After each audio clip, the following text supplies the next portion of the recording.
All right, welcome back. So this is going to be the day two recap. I appreciate everybody that watched yesterday, I guess, covering opening day on Friday. So we're going to kind of keep the same rhythm, same style, going over the races. And again, I want to try to keep the video short, so we'll get right into it. The first race started off the card. We had a pretty formful result with the winner being the favorite. An entry, and trainer Diodoro, I believe, was the trainer of this part of the entry. McKnight had the other part of the entry. Overall, again, yeah, pretty formful race. Though, one thing I wanted to touch on, a horse I was interested in there, When the Doves Cry, ran a good race, finished third, was in that photo for place at a good price, almost 14-1. The type of bet. I thought a horse would have a pace advantage, would make it, sort of any time. The one thing though, and this is just sort of a personal thing about watching a track, and I guess it isn't personal because I have the data to back it up. When horses are given a warm up, so When the Doves Cry had a pretty solid warm up, probably 5-6 minutes to post. The rider broke off and was galloping pretty steadily and getting a lot of movement in this horse before the race. And we've done the data over at Optics EQ. It's just not something that horses perform well out of. So I wasn't a fan of that. And then this is going to come up later, and we'll kind of skip ahead. I'm going to skip races 2 and 3. There really wasn't too much to touch on in there. We'll kind of go into race 4. Again, talking about warm up, the horse that I had an interest in going in. Again, another horse that had a really aggressive warm up. They ended up scratching him, which was the right thing to do. Goose Drank Wine scratched. He was 18-1. He just took off with the rider, and they ended up scratching, which was, again, this was the right thing for the track to do. I don't know who made the call, but that was correct. Again, kind of had a pretty formful result, even though there was a dead heat for the win. Miracle Hill, one of those horses I thought ran a pretty hard race, dueling, looked a little bit tired afterwards. But the one horse that I think we should sort of make note on was the number 7, Alex's Strike. And as far as a horse being scratched, a case could be made this horse should have been scratched. Very fractious in the gate, reared up, front legs over the gate. And they didn't unload him. They just kind of got him settled, and then they ran the race. And he broke slow and just was never involved. And that was a time I would just have to almost completely draw a line through that effort. He was 7-1, and again finished 9th, well beaten 9th.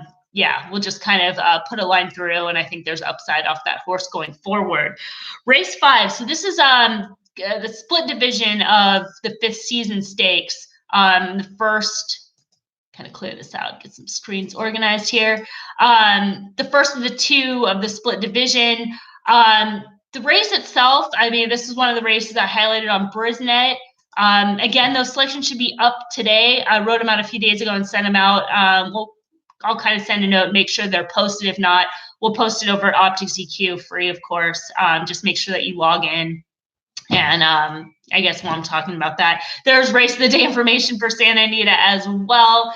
So you should just always, register. You don't have to buy anything, just register, log in, and all that race of the day information is up there. And then you can get more information about optics itself going on. So anyways, that race, I thought as far as kind of comparing the 2 divisions, I thought they were pretty even though the race 8, the later race came up with a little bit faster optics figures when it was all said and done. But kind of going back and watching them, I think the races were pretty even, just as far as like depth. They were finding kind of the stronger of the 2.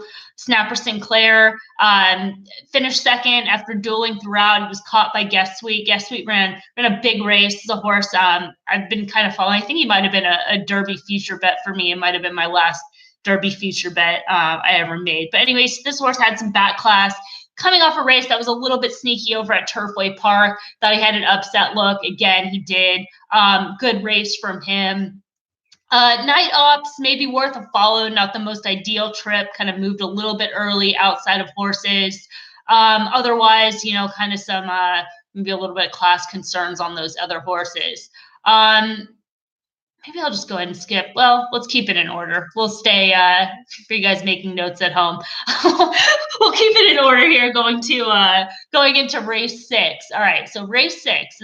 This is a tricky race. In fact, if you were doing a trip notes course in college, this race would probably be on your final exam, because there was a lot going on in this race, and more than that, there was a lot to kind of take away from this race. Because when you're doing trip notes, yeah, you want to like take notes of the things that are happening, but this is a gambling game. And so it's more important when you're taking notes to figure out, okay, here's what's happened. How is that going to impact going forward? And when you're thinking about that as you're taking notes, you're going to improve as a trip handicapper, improve your betting, which is obviously the end game here. So yeah, this race, a lot of tricky stuff going on. And maybe even a key race. We'll kind of keep an eye on it. Twilight Fantasy was the winner of the race, and a big effort from him, potentially taxing effort, was wide throughout, stayed on best of the speed, set a very fast pace in order to do so. Now, it was another race where it was a dead heat, kind of rare to have 2 dead heats on a card, but that's what we had. The number 1, No Shirt, No Shoes, I guess also the winner of that race.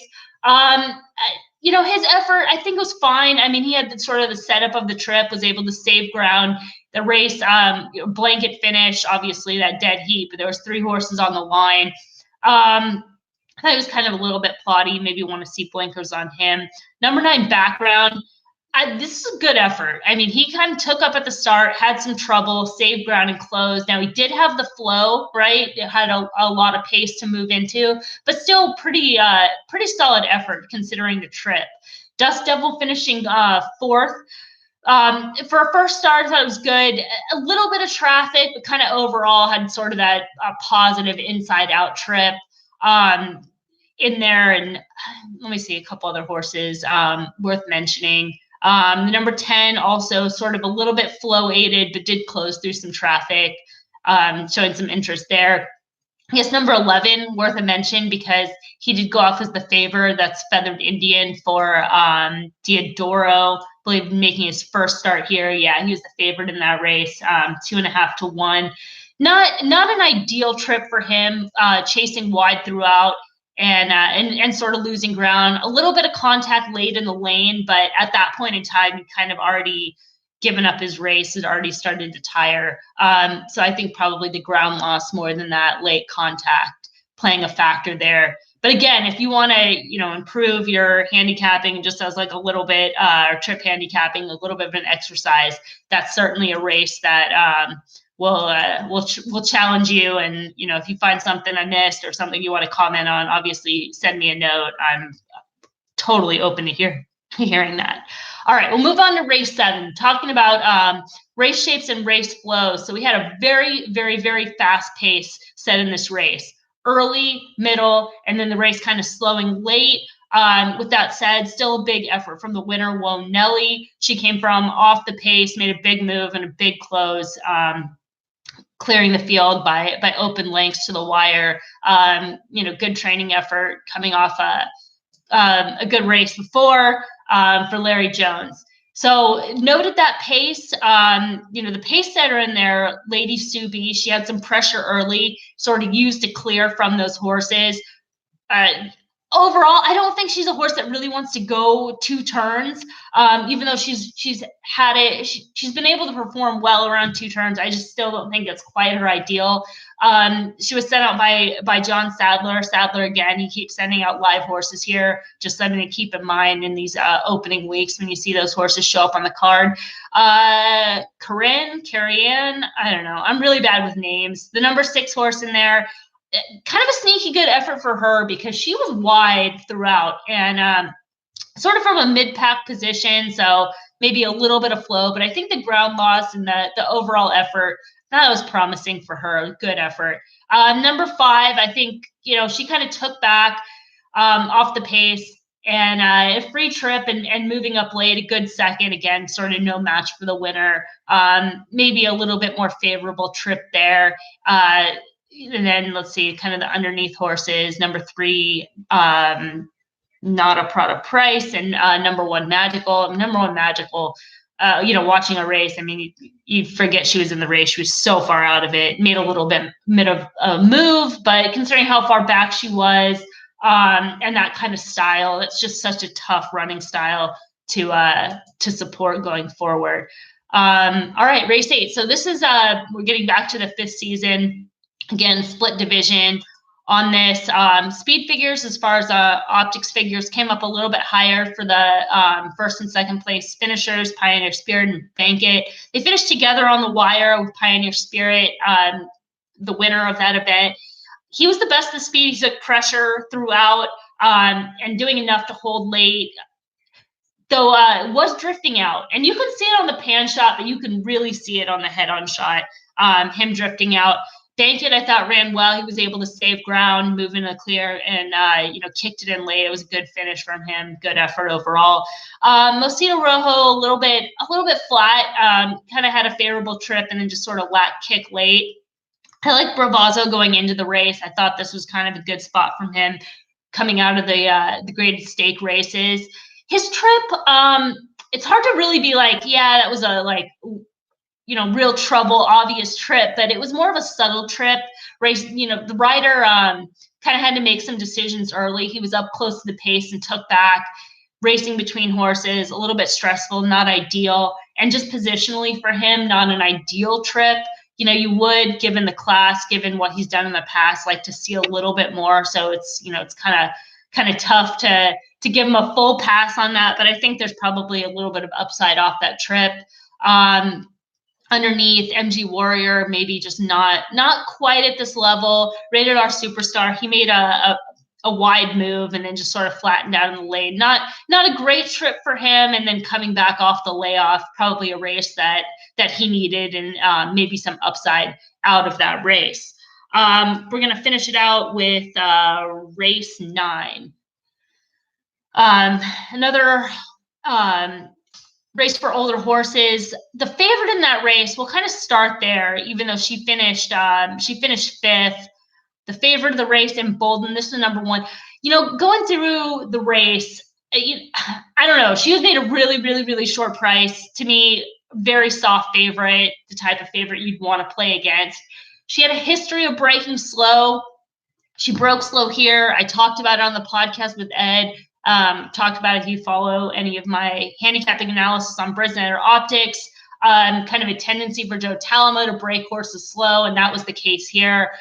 So, her effort was even. I mean, given 266-day layoff, maybe a little bit short, but Brad Cox, he can train off the layoff. I wasn't impressed with that. I think a horse that has a tendency to break slow over and over again is just not a positive, especially when they're racing at these higher class levels. Now, the winner of the race, What a Fox. She was coming off an excuse race over at Churchill Downs, a race that you could totally draw a line through. So she had upside coming into this race. Big effort for her. Big ride for Mojica. Again, another winner on the card for Diodoro. Is that 2 or 3 for him? Big day for him, regardless. Right, she was parked wide throughout, made a big move, and then under a drive late. Type of effort, I mean, obviously, super impressive. I graded it as a B+, optics grade for the effort, but concerned with the taxing effort. She had to run off a layoff. She had to lose a lot of ground. She had to make that move and was just finished all out. Heaven's Whisper finished a clear second. Thought that was a pretty solid effort for her. She showed, I know the running line is going to look like she's, well out of the race early, but in fact, again, kind of go back and watch. She broke with the first flight of the field and the rider took back. So she has a little bit more tactical speed than allowed, and considering the pace a little bit on the slow side, maybe could see her a little bit closer up next time out. But again, good effort. And then, just kind of even throughout, nothing to really touch on from there. So that's kind of the full card. I think I got everything. Let me just kind of check through my notes. Looks like we got it all. All right, I know about the same time. I'm going to try to record these videos around the same time each day. I'll send out a notification on Twitter when I'm going live. There is a live chat, so I don't think there's anybody on right now. But if there are at some point, feel free. You can chat in. I'll try to pick up those chat comments when I can. All right, again, we'll do the I don't know, product promotion, whatever. OpticsEQ.com, again, a lot of free information. Sign up for all your, handicapping stuff. If you're not a subscriber already, you should be. I mean, there's really no excuse. Top notch. I don't know how you bet without it. I would be lost handicapping without it. And I'm not just saying that because obviously, I'm one of the partners, but, I play horses, I handicap on a daily basis, and there's just no way I'd be able to go through with the efficiency without having all this information in front of me. And then at Brisnet, we'll have some spot plays up for Oaklawn today. I'll tweet out that link. I'll post a link in the comments once it's available. If I can't get it on Brisnet, we'll put it up on Optics. All right, I think that's it. Thank you guys for watching. Until tomorrow.